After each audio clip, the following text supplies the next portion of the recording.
Wrinkles of change, CEO succession, and the reproduction of age profiles in the executive suite.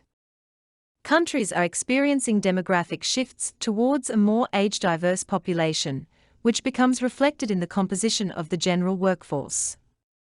Organizations are becoming more complex, relying increasingly on the insights of diverse age cohorts to adapt to fast-changing environments, while avoiding mistakes of the past. Together, workplaces and teams will be populated by a wider variety of age profiles working interdependently, with the upside potential to collectively tackle the challenges of the 21st century. Age, then, re-emerges as central to the demographic tradition to organizational research. Intriguingly, however, at the very top of the organization, age profiles are not following this trend. The corporate leadership function is entrusted to a chief executive officer and a top management team they interface with.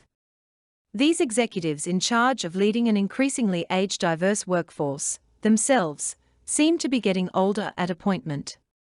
In fact, the average age of CEOs at appointment has increased from 45.9 in 2005 to 56.8 in 2019. To the extent that upper echelons theory would suggest that the organization is a reflection of its top managers, and that executive composition should reflect changes in the environment, the current age trend in the executive suite does not seem to mirror the dynamics shaping the age profile of its workforce.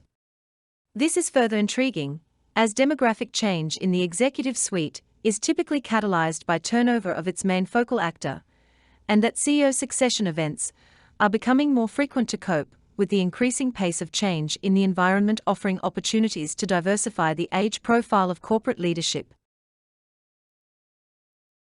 Why, then, is the age profile of the executive suite so inert? In this study, we examine the reproduction of age profiles in the executive suite across CEO succession events. Our study is motivated by the observation that while the general workforce becomes more age-diverse, executive age profiles are becoming older and more homogeneous.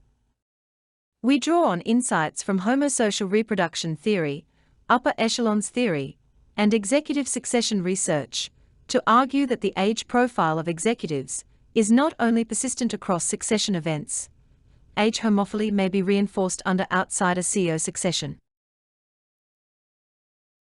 We test hypotheses on a sample of 391 successions in 297 S&P 500 companies between 2000 and 2020 using hierarchical linear modeling.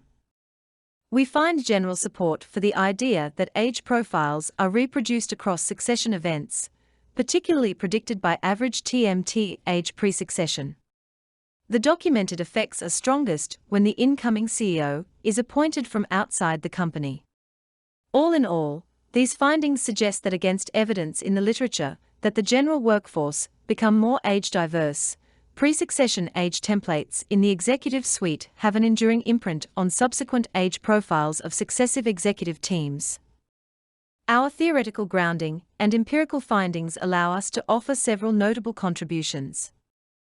First, complementing the handful of studies in this latter tradition of the socio-behavioral microprocesses within the executive suite, we realize that the prospect of introducing dissimilar characteristics, in our context, age, to the executive team, could disrupt the mechanisms that strengthen social identity, behavioral integration, and reciprocal exchange relationships.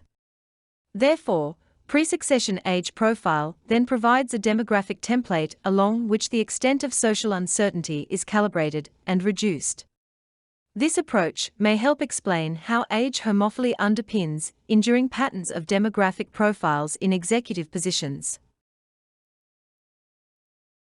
Second, apart from their demographic profile, the incoming CEO is expected to have a unique set of insights and vision for the organization's future, bringing more novel cues to team discussions. We add an important boundary condition by arguing that uncertainty will be accentuated when the CEO is appointed from outside the organization, inducing a heightened tendency to reduce social uncertainty through lower dissimilarity in shared attributes, such as age. Finally, Although CEO age is considered to be an important indicator of CEO experience, evidence suggests that increasingly, industries have been disrupted, reducing the value of experiential knowledge. As the composition of the workforce changes, age-related tensions are re-emerging as central in scholarly inquiries of organizational demography. Age reproduction in the executive suite may create barriers for ensuring the executive profile reflects the complexities of an increasingly age-diverse workforce. We highlight potential inconsistent forces driving age profiles across the hierarchy, as the age profiles of executives are reinforced to potentially produce inertia, while the diverse organizational employees drive change and innovation. Thank you for listening. Questions and suggestions are welcome.